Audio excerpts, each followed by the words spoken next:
পঢ়া মনত ৰখা আৰু স্মৃতি শক্তি বৃদ্ধিৰ ইছলামিক কি দোৱা আছে আৰু হিন্দুৰ মতে কি মন্ত্ৰ আছে, এই বিষয়ে এই ভিডিঅ' জৰিয়তে বিতংকৈ আলোচনা কৰা হ'ব। এই ভিডিঅ'ক দুটা পাৰ্টত ভাগ কৰা হৈছে। পাৰ্ট 1 হিন্দুছ মন্ত্ৰ আৰু পাৰ্ট 2 ইছলামিক দোৱা। কোনোবাই যদি ধৰ্মীয় পৰম্পৰা বিশ্বাস নকৰে তেতিয়াহ'লে কেনেকৈ চাইণ্টিফিক পদ্ধতি এপ্লাই কৰি পঢ়া মুখস্থ কৰিব পৰা যায় আৰু সেই পঢ়া বেছি সময় মনত ৰাখিব পৰা যায়, এই বিষয়ে ভিডিঅ' বনাইছোঁ। সেই ভিডিঅ'ৰ লিংক এইটো ভিডিঅ'ৰ ডিছক্ৰিপশ্যনত দিয়া আছে, তোমালোকে চাই ল'বা। পাৰ্ট 1 হিন্দু ধৰ্মীয় মন্ত্ৰসমূহ, স্মৃতি আৰু একাগ্ৰতা বৃদ্ধি। 1 নম্বৰ মন্ত্ৰ, বিদ্যা আৰু বুদ্ধিৰ দেৱী মাতা সৰস্বতীলৈ প্ৰাৰ্থনা। ইয়াক হৈছে ওম য়াম সৰস্বতী নমঃ।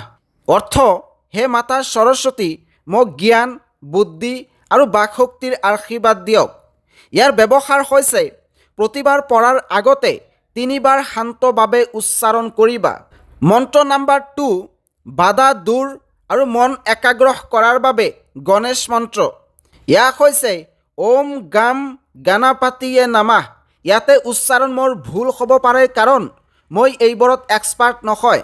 যিসকল এক্সপাৰ্ট তেওঁলোকৰ পৰা উচ্চাৰণ শুদ্ধ কৰি তোমালোকে শিকি ল'বা। ইয়াৰ অৰ্থ হৈছে হে গণেশ দেৱ, মোৰ সকলো বাধা দূৰ কৰি মোৰ মন একাগ্ৰ কৰি দিয়ক।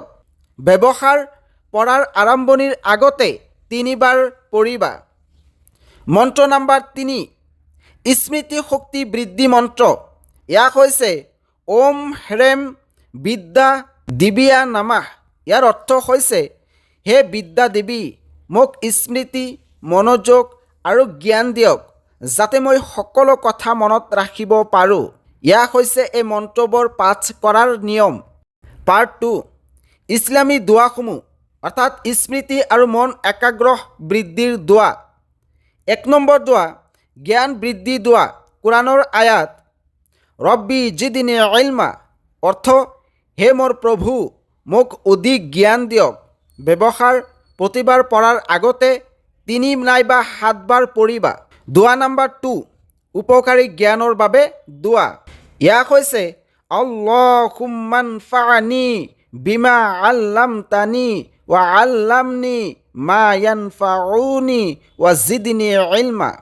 ইয়াৰ অৰ্থ হৈছে হে আল্লাহ, তুমি যি শিক্ষা দিছা সেইটোত মোৰ উপকাৰ কৰা। মোক এনে জ্ঞান দিয়া যি মোৰ উপকাৰ কৰে আৰু মোৰ জ্ঞান বৃদ্ধি কৰা।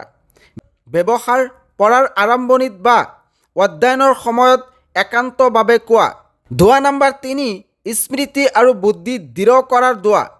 ইয়াক হৈছে আল্লাহুম্মা ইন্নী আসআলুকা ফাহমান নাবিয়িনা ওয়া হিফজাল মুৰসালিনা ওয়াল হামাল মালাইকাতিল মুকৰৰাবিন। ইয়াৰ অৰ্থ হৈছে হে আল্লাহ, মই তোমাৰ ওচৰত নবীগণৰ দৰে বুদ্ধি, ৰাছুলসকলৰ দৰে স্মৃতি আৰু ফেৰেস্তাসকলৰ দৰে অনুপ্ৰেৰণা বিচাৰোঁ।